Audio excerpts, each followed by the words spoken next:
I have a controversial opinion. We should judge books by their covers. Don't judge a book by its cover. It works when you're talking about people and you're saying don't judge someone by their appearance. When it's about books, I don't think it really applies. A cover should convey something about the book that you are picking up, and if it doesn't, it's probably a bad cover. A cover should convey something about the book, whether that be the plot, the themes, the genre, the vibes of the book, or, you know, all of the above. We naturally judge and trust that a book cover tells us something about the book. If you're picking up a book and it looks like this, you're not expecting to read a horror. You're expecting it to be a romance.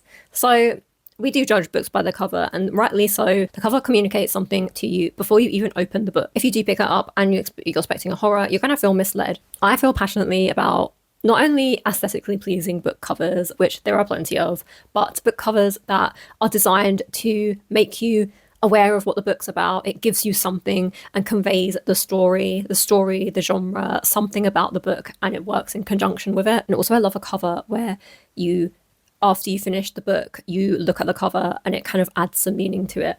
That's like top tier book covers, in my opinion. When a cover has such a strong visual identity, it really helps with the kind of memorability of the book, and especially when a style is associated with an author, such as Emily Henry. This kind of like illustrated backdrop with the kind of characters on it, it just screams Emily Henry. It screams fun contemporary romance.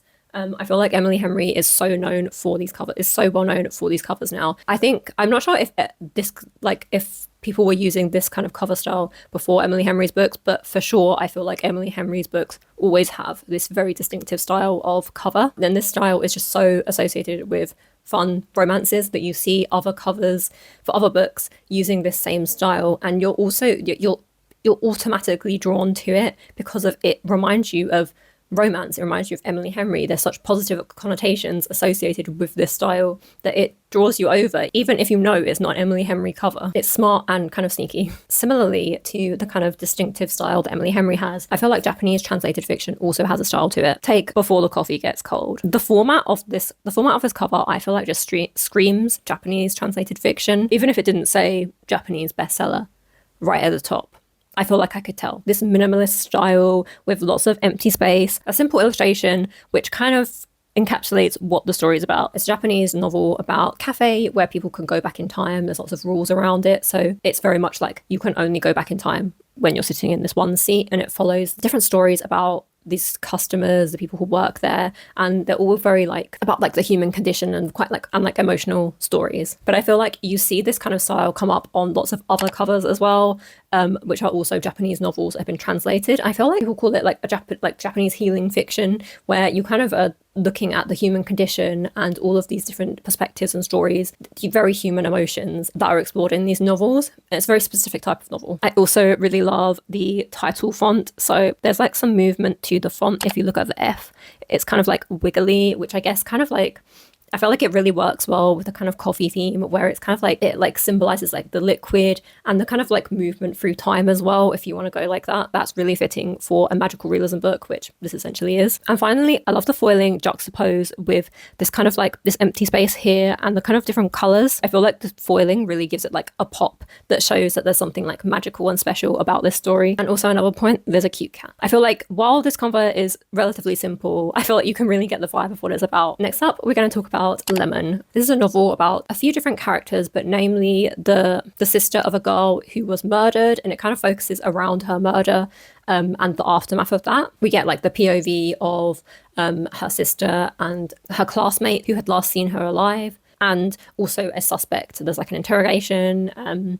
We follow these different POVs. And it's this look at the way that these things were depicted, the aftermath of a murder, of grief. There's lots of like, it feels like there's lots of intense emotions coming up. But I feel like it's such a striking cover that this is one of the first covers I really looked at and thought, what are they doing with this? Why have they done this? That I really looked at and kind of like dissected. But I really love this cover. It's so striking. It stands out. So we have the kind of faceless floating figure, which I guess is symbolic of the kind of mystery surrounding this girl who was murdered, and we follow like her sister's perspective, and her sister kind of is obviously not dealing very well because she almost seems to like merge into her sister and take on habits that her sister had, or like traits, and like kind of almost tries to emulate her. There's kind of like this merging of identity or loss of identity for both of them.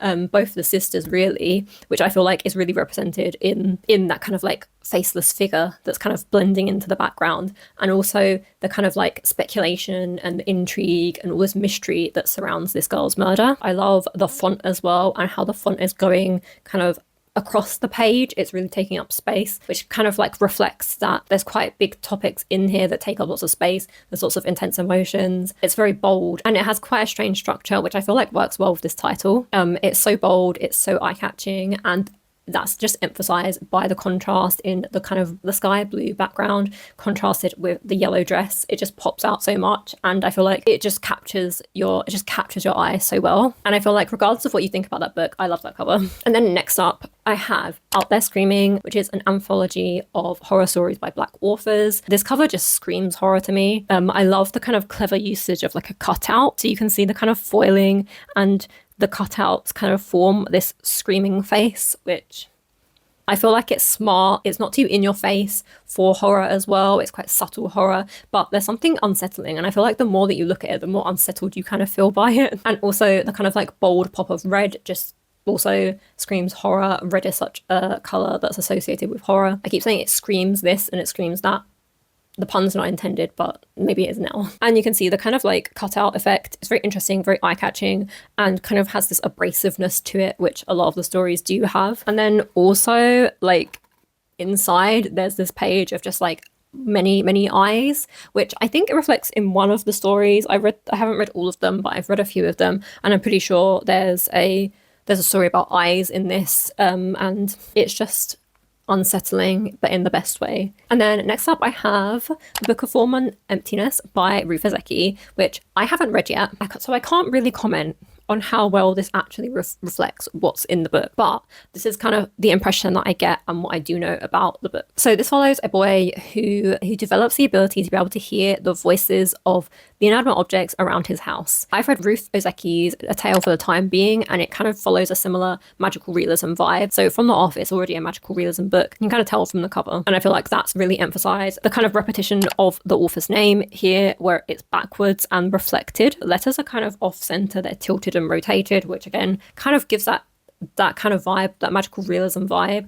I feel like the kind of like tiltedness and the kind of font as well kind of reminds me of like children's building blocks almost. It reminds me of like children's reading blocks, and I guess the main character is a child. I feel like Ruth Ozeki can get away with this kind of title as well, where her name is so big and it reflected here. It kind of like, it just builds so much intrigue. So, and also I've noticed that the colors of the letters are block colors here, but also there's this kind of like black with little dots and a pattern in, and if you look on the spine especially, you can kind of see that there's these little, it's dotted, but there's also different letters kind of like splattered about in there as well, which I feel like kind of reflects back on the thing of all these jumbled voices, which I feel like is a really nice touch. And then finally we have Blood Over Brighthaven by M.L. Wang. This is a fancy book which I also haven't read, but I'm going to go through what I feel like it conveys, and then I'm probably going to read this soon, so I'll know soon whether I feel like this is right or not. All I really know about this is it's set in this fantasy world, and she wants to be like the first great witch, scholar, magic user, I think, something along those lines. And the things that I've heard that really made me want to read this is that it kind of like has lots of like social commentary and kind of like looking at things in a very complex and nuanced way in a fancy setting. And I was like, sold, sign me up. But I think it's a very visually, aesthetically pleasing cover. The kind of like images, so like this big fire in the middle, the typewriter, it's almost like a crystal ball. It kind of really gives that fancy vibe. And then there's also these kind of like celestial, almost like arches up here that kind of look like shooting stars, or like astrology, those kind of astronomy, those kind of like things looking into the universe. And also I feel like this kind of looks almost like a fortune teller, or like a crystal ball, some kind of fancy element like that. And also the fire, I feel like kind of like really kind of gives a sense of like ambition and passion and like fire within someone, which I'm imagining the main character has. And then also this kind of like arch design that's going on. I feel like it almost reflects like academia. It kind of gives the impression of like structural, like architecture and like structure and kind of like an entrance into something. The typewriter's also really interesting, because that to me screams like reporter or maybe like scholarly, like something like that. If there's some kind of element of learning, the scholarly kind of vibes kind of make sense, but I feel like a typewriter really gives me a reporter for some reason. Maybe I'm thinking of Divine Rivals and the kind of like typewriter cover on that, but it kind of gives me typewriter reporter vibes. I'm not sure what type of fantasy this is. I don't know if it's whether if it's like really high fantasy or if it's kind of like more like middle of the road fantasy where it's kind of like set in like a city. Either way, it's a very pretty book. And those are all the covers I'm going to be talking about today. I feel like I could pick out more, so let me know if you want to see more of my favourite covers or covers that I think are really interesting and do a good job at conveying what is inside the book. And I will also leave, if I can find them, also like cover designers, because I feel like cover designers are really important for conveying that and being able to blend all of those pieces together to make a book cover that really works for the book. Also, let me know your favorite covers and why you loved them. Like some covers I feel like are like, and I think it's fair enough to like some covers just because they are very visually pleasing and they just look pretty, especially special editions. They're very pretty. Although I feel like special editions don't need to work as hard to convey too much about the book. They just need to look very pretty and relate in some way to the book that someone who's already read it or someone that's already interested in the book would kind of recognize as being somehow relevant to it. But anyway, thank you so much for watching this video. If you like this video, please give it a like and subscribe if you're new. Thank you so much for watching, and I will see you in my next one. Bye!